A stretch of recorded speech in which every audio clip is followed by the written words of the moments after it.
करने का विषय है। कहा कि दूध में घी है, लेकिन यदि घी को निकालना हो तो पहले उस दूध को तपाना होगा, फिर शीतल हो जाए तो फिर उसमें जामन डालो, और फिर जामन डालने के बाद फिर जल डाल करके फिर बढ़िया से मथो, तब जाकर के घी निकल जाएगा बेटा। उसी प्रकार से वह परमात्मा तो सभी जगहों पर है, उनका नाम ही है विष्णु। विष्णु का मतलब होता है वे वेष्ट व्यापनोति सर्वम जगत इति विष्णु, जो सभी जगहों में व्याप्त रहे, उन्हीं का नाम है विष्णु। मानसकार भी लिखते हैं कि हरि व्यापक सर्वत्र समाना, प्रेमति प्रगट होहि मैं जाना। हरि व्यापक सर्वत्र समाना, प्रेमति प्रगट होहि मैं जाना।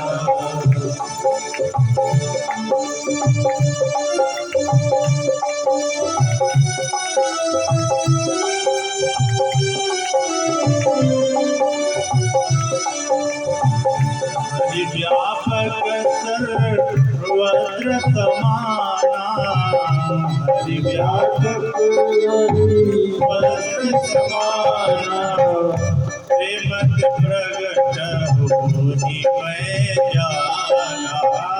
प्रेमति प्रगट होहि मैं जाना। हरि व्यापक सर्वत्र समाना, प्रेमति प्रगट होहि मैं जाना। माँ कहती कि हरि व्यापक सर्वत्र समाना, व्यापक तो है सभी जगहों पर, लेकिन प्रकट कैसे में कहा कि प्रेम से प्रकट होहि मैं जाना। तो भगवान प्रेम से प्रकट होते हैं। जहाँ हमारी भावना, जहाँ हमारी निष्ठा पक्की हो जाए, पूर्ण हो जाए, वहीं पर वह भगवान प्रकट हो जाएंगे। नन्हे से द्रौपदी महाराज घर छोड़ करके आए। जैसे ही घर छोड़ा, जंगल की ओर प्रवृत्त हुए, उसी समय देवर्षि नारद जी जैसे परम संत का आगमन किया। बोलिए श्री नारद जी महाराज की जय। नारद जी ने कहा कि बेटा कहाँ जा रहे हो इस जंगल में? नन्हे से बालक ध्रुव जी ने देवर्षि नारद जी को प्रणाम किया। देखिए ये प्रणाम कैसे कर रहे हैं? कहा कि माँ का दिया हुआ संस्कार है, ठीक ना। मैं बार बार कहता हूँ कि माताओं को चाहिए कि अपने बच्चों को संस्कार है। मैं तो यहाँ देख रहा हूँ जितने बच्चे हैं सब खूब प्रणाम करते हैं, सब प्रणाम करते हैं। तो बच्चों को अंदर, बच्चों के यह आदत में डालना चाहिए, लाना चाहिए। किसी भी साधु संत महात्मा को, मम्मी पापा को भी, अपने आप को भी कहिए कि घर में जो बड़े बुजुर्ग हैं, दादी हैं, बाबा हैं, सबको प्रणाम करो। पता है प्रणाम करने से 4 चीज की प्राप्ति होती है, ठीक ना। ऐसा नहीं कि हम किसी को प्रणाम करें तो हमें कुछ नहीं मिल रहा है। 4 चीज स्वतः मिल जाते हैं। क्या क्या कहते हैं? चत्वारि तस्य वर्धन्ते आयुर्विद्या यशो बलम्।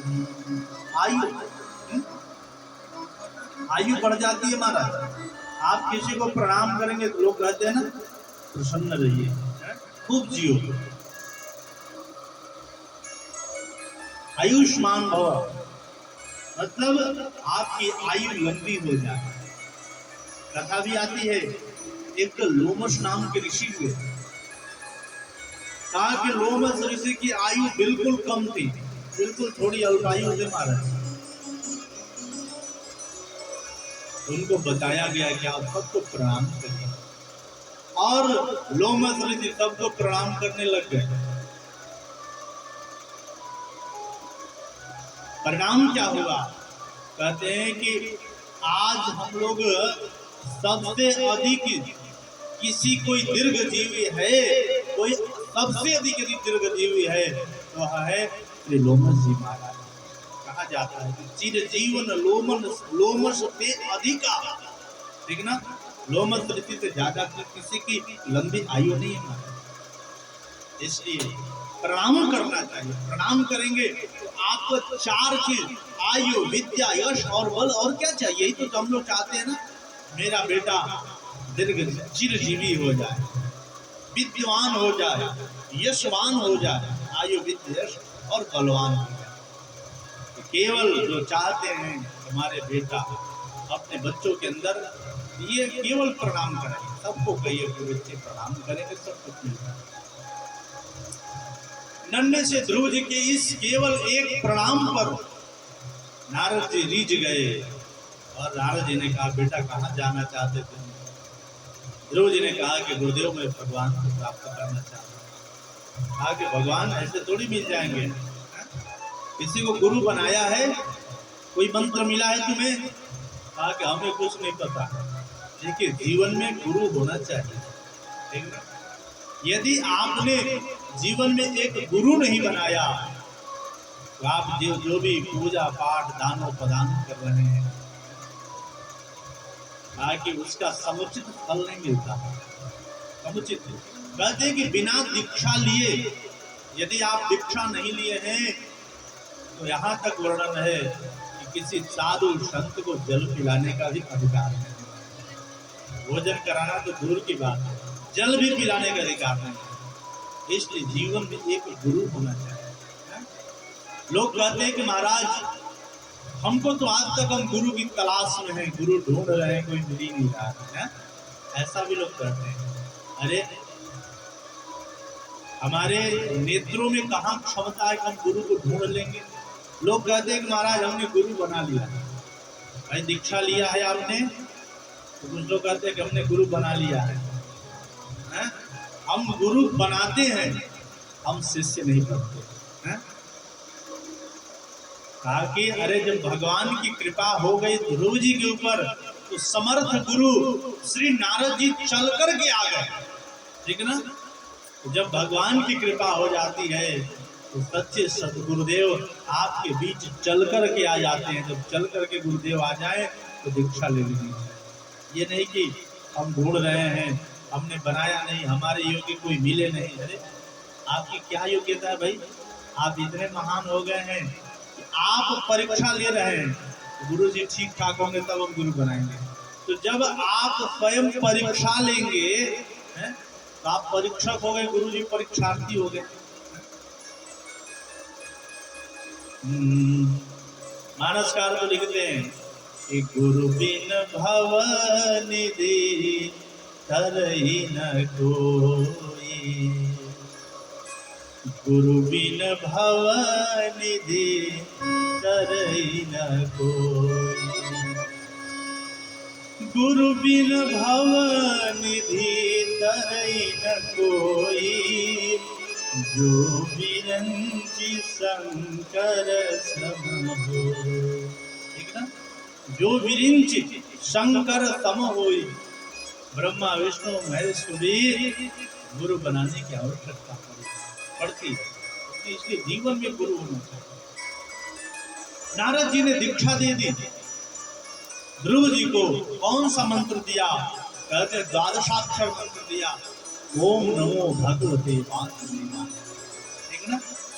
ऐसे दिव्य मंत्र दिया और ध्रुव जी महाराज चले गए मथुरा में, मधुपुरी में जा करके, जहाँ पर कल कल कल्लोल करती हुई कालिंदी जी प्रवाहित होती हैं, वही पढ़ा करके नारद जी ने जप किया है, अद्भुत जप किया है। तिराक्रांते तिराक्रांते कपित वज्रासन। कहते कि 3 रात्रि तक, ठीक ना, 3 रात्रि पर एक बार लेते हैं। क्या कहते? कपित वज्रासन, बैल का फल, कपित का फल 3 दिन पर एक बार लेते हैं। ऐसा 1 महीना तक किया। दूसरा महीना लगा तपस्या का। कहते हैं कि तृण पर्णाद भी पत्ता लेते हैं, सूखा घास पत्ता लेकर खाते हैं। कितना दिन पर घास लेते हैं? 6 दिनों पर एक बार लेते हैं। तपस्या का जब तीसरा महीना लगा तो 9 दिन पर लेते हैं। क्या? बाकी घास छोड़ दिया, अब केवल जल ले रहे हैं। कितने दिनों पर एक बार जल पीते? कहा कि 9 दिनों पर एक बार, 9 दिन में एक बार जल पी रहे हैं। लेकिन हम लोग, कहा कि हम लोग हर 9 मिनट पर एक बार जल पी रहे हैं। ध्रुव जी 9 दिनों पर एक बार जल ले रहे हैं, यहाँ तो 9 मिनट में एक बार जल पी रहे हैं। तपस्या का जब चौथा महीना लगा, ध्रुव जी ने जल भी छोड़ दिया। अब क्या ले रहे हैं? का केवल वायु पी रहे हैं, हवा। 12 दिन पर एक बार हवा लेते हैं, फिर 1 महीना तक नहीं लेते। 5वां महीना लगा तो ऐसा प्राणायाम चढ़ाया तो समस्त प्राणियों का प्राणवायु भी अवरुद्ध कर दिया। सारे देवता रोते भागते बिलखते विलाप करते हुए भगवान नारायण के पास गए। नैवं विदामो भगवन् प्राणरोधं चराचरस्याखिल सत्त्वधाम्नः विधेहि तन्नो वृजिनात् विमोक्षम् प्राप्ता वयं त्वां शरणं शरण्यम्। हम आपके शरण में हैं, हे शरण्य, हे शरणागत वत्सल भगवान, हमारी रक्षा करो। प्राप्ता वयं त्वां, हम आपके शरण में हैं। भगवान ने कहा किससे रक्षा करनी है? कहते कि हमें पता ही नहीं है, आप ही तो चराचरस्याखिल सत्त्वधाम्नः, चर और अचर प्राणी के निवास स्थान आप में है। आप जानो कि आप हमारी किससे रक्षा करोगे। तब कहते हैं कि जहाँ घबराओ नहीं, एक मेरा भक्त है जिसका नाम है ध्रुव। ध्रुव ने तपस्या कर रही की है और आज मैं बालक ध्रुव मेरे दर्शन के अभिलाषा से तपस्या कर रहा है। किसी ने पूछा कि तो क्या करेंगे? आप ध्रुव को दर्शन देने जाएंगे? भगवान ने कहा कि मैं ध्रुव को दर्शन देने नहीं जाऊंगा।